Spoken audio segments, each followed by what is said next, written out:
Et si on regardait le racisme sous un autre angle? Pas seulement comme une question morale, mais comme un véritable handicap psychique. C'est l'approche qu'on va explorer ensemble.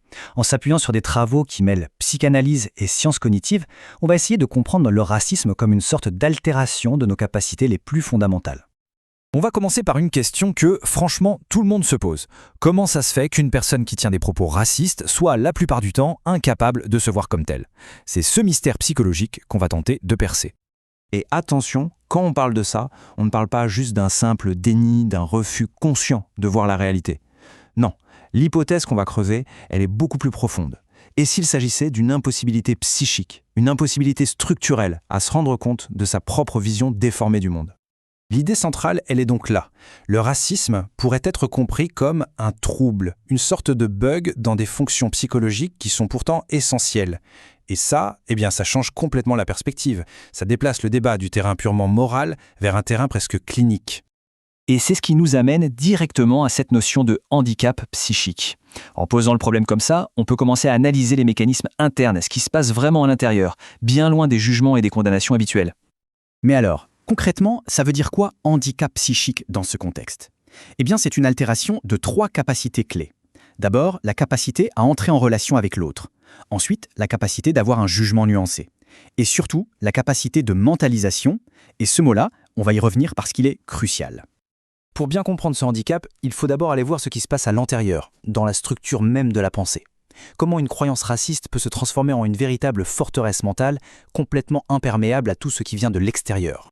Et là, c'est vraiment le point clé. La croyance raciste, elle n'est pas vécue comme une simple opinion, non, elle est vécue comme une évidence, une vérité absolue qui organise toute la vision du monde. C'est ce que les sciences cognitives appellent la rigidité cognitive, une certitude qui en fait n'admet aucun doute et qui simplifie la réalité à l'extrême. Là, le contraste est frappant. D'un côté, une opinion, c'est souple, c'est ouvert à la discussion, ça peut changer. De l'autre, le dogme, c'est rigide, c'est totalement fermé à la critique, c'est immuable. La pensée raciste, elle fonctionne sur ce mode dogmatique. Et c'est ça qui la rend complètement imperméable aux faits, à la réalité, à toute forme de remise en question. Bon, maintenant qu'on a vu la structure interne, voyons un peu les conséquences sur la perception des autres. Parce que si cette forteresse mentale est aussi rigide, comment est-ce que ça affecte la capacité à voir et à comprendre les autres? Et c'est là qu'on tombe sur ce qu'on appelle la faillite de la mentalisation. La mentalisation, c'est quoi au juste? C'est cette compétence incroyable qui nous permet de voir l'autre non pas comme un objet ou un simple membre d'une catégorie, mais comme une personne à part entière. Un individu avec ses propres pensées, ses propres émotions, sa propre histoire, bref, une vie intérieure complexe et unique. C'est une compétence fondamentale et c'est précisément elle qui semble défaillante ici. Et ce déficit, il se met en place en 3 étapes assez destructrices. D'abord, l'essentialisation. La personne est réduite à une essence, souvent sa couleur de peau ou son origine. Puis vient la déshumanisation. Toute sa complexité humaine est niée, effacée. Et à la fin, il ne reste plus un individu unique, mais juste un représentant anonyme et interchangeable d'un groupe. À la base de tout ça, il y a un mécanisme de défense psychique assez primaire, on va dire, qu'on appelle le clivage. Le monde est littéralement coupé en 2. D'un côté, nous, le bon groupe, qu'on idéalise, et de l'autre, eux, le mauvais groupe, qu'on dévalorise et sur lequel on projette tout ce qu'on n'aime pas chez nous. C'est une vision du monde en noir et blanc, totalement binaire. Mais la question, c'est pourquoi?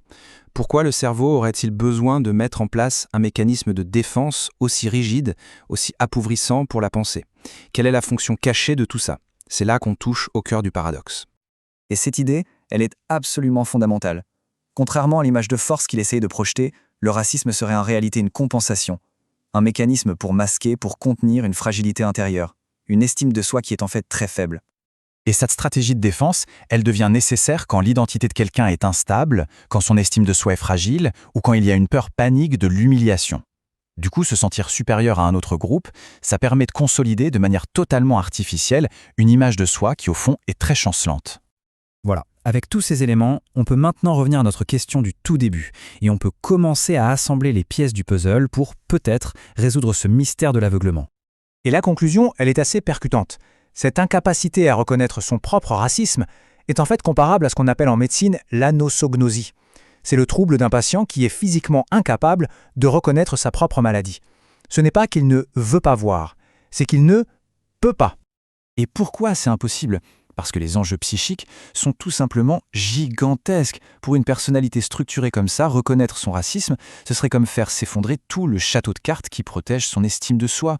Ce serait vécu comme une menace existentielle, un effondrement insupportable, et donc le cerveau l'empêche à tout prix. Alors, si cette analyse est juste, si le racisme est moins une opinion qu'une véritable défaillance psychique, relationnelle, cognitive, eh bien ça change radicalement la façon dont on devrait l'aborder. La grande question qui reste ouverte, c'est donc celle-ci. Comment est-ce qu'on combat un dogme qui, au fond, sert à protéger une personne de son propre effondrement ? Ça nous oblige à tout repenser.